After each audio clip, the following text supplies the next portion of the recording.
This is day 14 on tanning the beaver tails, and the dish is starting to get a little scummy, so I'm going to wash the dish today. And I'm going to dry and then see if I can shave down some of this thick end of the tail.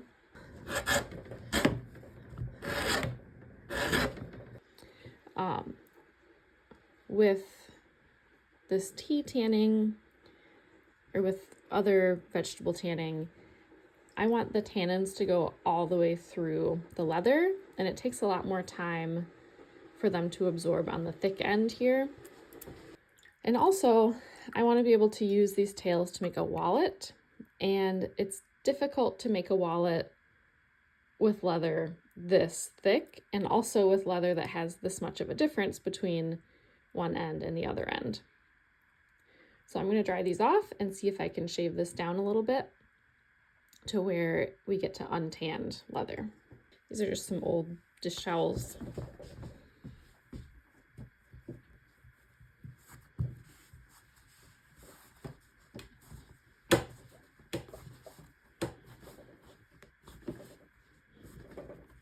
I want these to be as dry as I can so that I'm not just squeegeeing out leather while I'm trying to shave this down.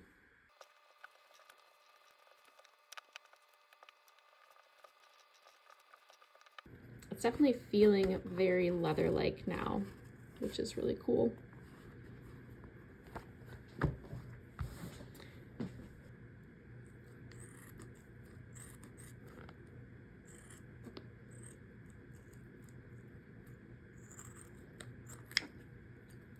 You can see when I cut into it how deep the tannins have penetrated through the hide.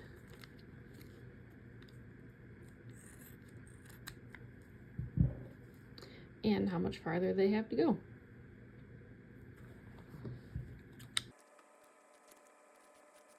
So I just have a small, I think it's a 1-inch wood planing tool. I'm gonna get this adjusted so I can shave off a little bit. Okay, so you can see I have a little bit of the blade up. I'm gonna give this a try and see if I need to adjust it anymore. Yeah, that's not doing anything. Okay, we'll try this.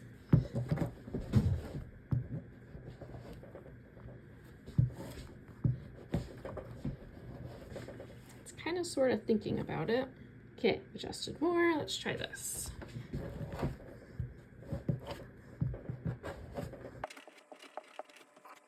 Getting a little bit off.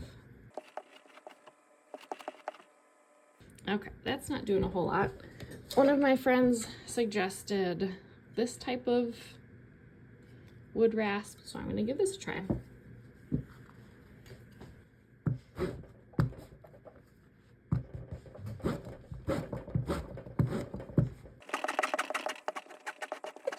Okay, that's not really doing much either.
I also have this really small planer,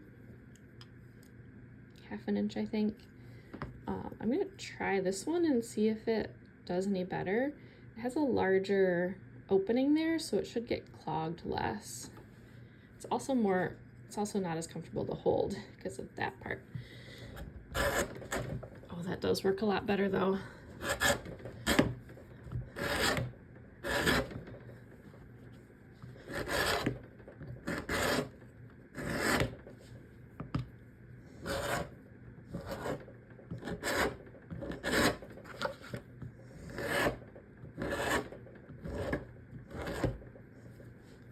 Okay, I guess I should have started with this one.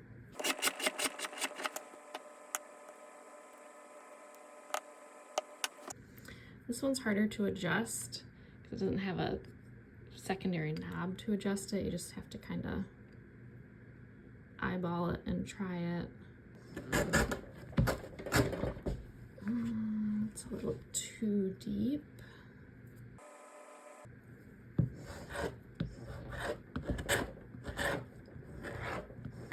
That's not enough. I think that's good. Man, if you get it set just right, it just glides.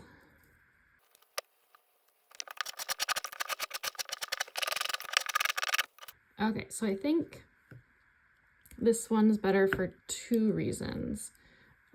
It has a larger opening area for the shaved stuff to go into so it doesn't get clogged up as much. And because it's narrower, there's less surface area. So when you're pressing on it, you can get a lot more pressure compared to this one that's twice as wide. Okay, go back and revisit this one. So this one is from Rocky Mountain Leather Supply. I think it was like $15, pretty inexpensive.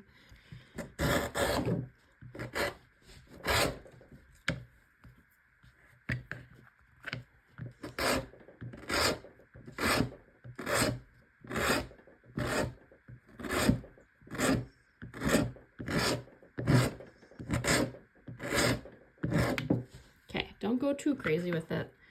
Stop if you start to see the tail texture come through. And we are not shaving down this side because I don't want to shave off that texture.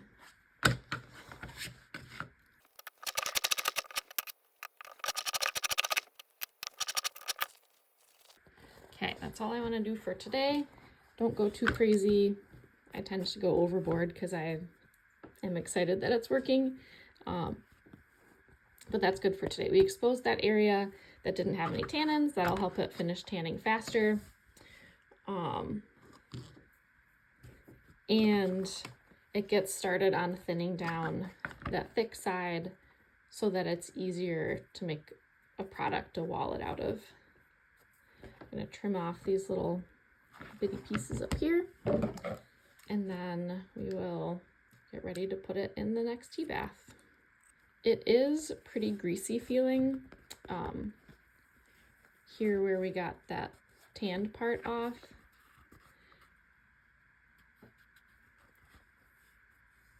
The rest of it doesn't feel greasy, but it feels greasy here. As far as I know, I don't think that's a problem with veg tanning or tea tanning.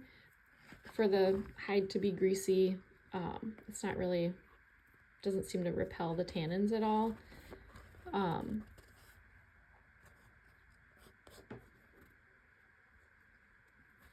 And I didn't degrease it last time other than just washing with some dish soap and water at the beginning of the process, so I'm not worried about that now. I'm gonna get this cleaned out.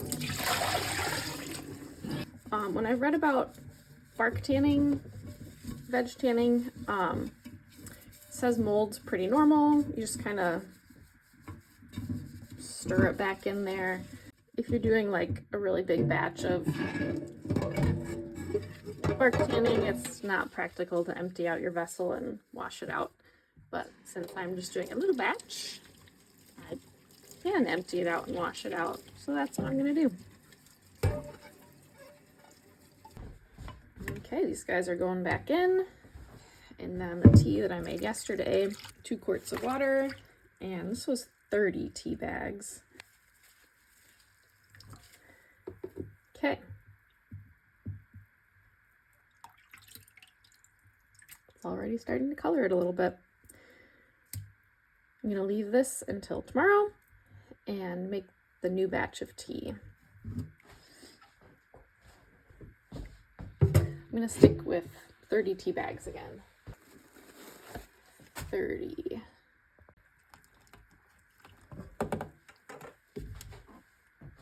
And make sure you clean your tools and then oil them so they don't get rusty.